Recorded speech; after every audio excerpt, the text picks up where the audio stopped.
get a better understanding of what is really going on in the Amazon, we have come here to Brazil to speak with two tribesmen from the Amazon tribe and a reporter to get a real understanding from their experience. This has been our ancestral land for years, and we've been protecting it. But now, companies want to take it away and get resources such as oil and wood, and we can't do anything to stop them.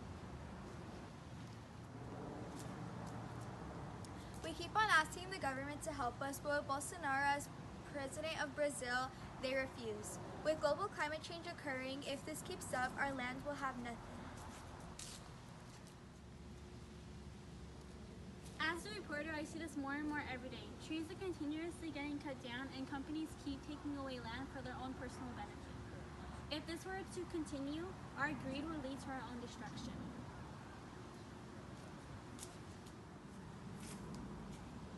If deforestation continues to occur in the Amazon rainforest at this rate, there will be an estimated of 200 million tons of carbon dioxide released into the atmosphere. This is a major problem because this will be a lead factor in global warming. At a point in time, the rainforest made up about 14% of the Earth's total land surface. Now they make up only 6% of the surface. Deforestation, an ongoing problem in the world today, is pushing various endangered species such as the urukai and tapir towards extinction, thus lowering the biodiversity rate, which is a problem. This will also make the ecosystem collapse because every species in the community plays an important role, and if you get rid of one species, then that one role won't happen. As a result, the ecosystem will crash. Deforestation is also one of the leading causes to global warming. But this is not the only problem that comes with deforestation. Deforestation can cause soil erosion, which in turn leads to fewer crops being produced. With fewer crops being produced, the biodiversity of the ecosystem will reduce. This will lead to further extinction of other species that are key to the ecosystem. We have seen this story before, in rainforests such as Indonesia, where the rainforest has been cut down for plantations leading to the release of about 0.19 to 0.23 gigatons of CO2 being released, while deforestation in the Congo River Basin has led to the extinction of many species and erosion of fertile soil, making it unable for agriculture. With the collapse of the ecosystem and extinction of many species, humans in turn are hurting themselves. In the long run, this would mean no crops for humans to eat, nothing for cattle to graze, and no resources to use. But deforestation does not only cause economic benefits, but also political benefits. The current Brazilian president, Bolsonaro, has his own plans for the Amazon rainforest. He plans to increase and encourage deforestation of the Amazon as this way was one of his campaign promises, which he believes will help create the jobs, homes. Not only does this affect the ecosystem and biodiversity of the Amazon rainforest, but it also affects the indigenous people of the Amazon who have not yet been touched by man.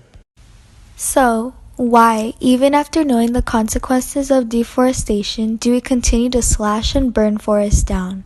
There are a couple of reasons as to why people feel the need to cut these forests down. For example, agriculture expansion or infrastructure expansion.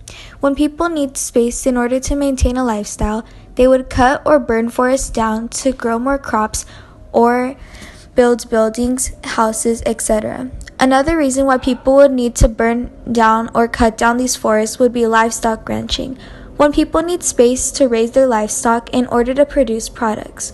Although you could easily cut down trees and sell the lumber, there are many things in the long run that are actually a disadvantage towards the economy. If you are constantly cutting down trees and destroying the forest, the soil will no longer be useful to plant more trees. Overall, deforestation would cause people to lose money instead of gain money, which is one of the main reasons why people wanted to cut down the trees in the first place. Deforestation also affects the daily lives of humans and animals. For example, when you cut these forests down, many animals are losing their homes, source of food, shelter, or protection from predators, bad weather, etc. There are over 1,000 species of birds in the Congo, but more and more species are becoming endangered due to the lack of food, shelter, and homes. Animals aren't the only ones who are losing things due to deforestation. Humans are also having disadvantages because of deforestation. Many trees have fruits, vegetables, or beneficial herbs or medication on the branches, which will, when people cut down the trees won't be there to feed or help the people when they're ill or hungry. This leads to starvation, so more and more people are left to die. Some people also use the trees as a source of protection or shelter. So deforestation is, in the end, ultimately decreasing the population. This is why various solutions have to be implemented into the society to protect the Amazon, and it starts with the people. People should start standing up against deforestation by helping indigenous people. This is mainly due to the fact that indigenous people have been living in the area for years and have been protecting it. Funding NGOs which are highly dedicated is also encouraged to protect rainforests, such as Amazon Watch and Rainforest Trust, which not only help protect but also help indigenous people protest and change the environment. We also encourage people to use and recycle paper, wood, and etc.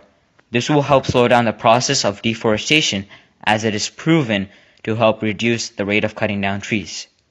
Deforestation has taken its toll on the planet and will continue to do so unless something's done about it.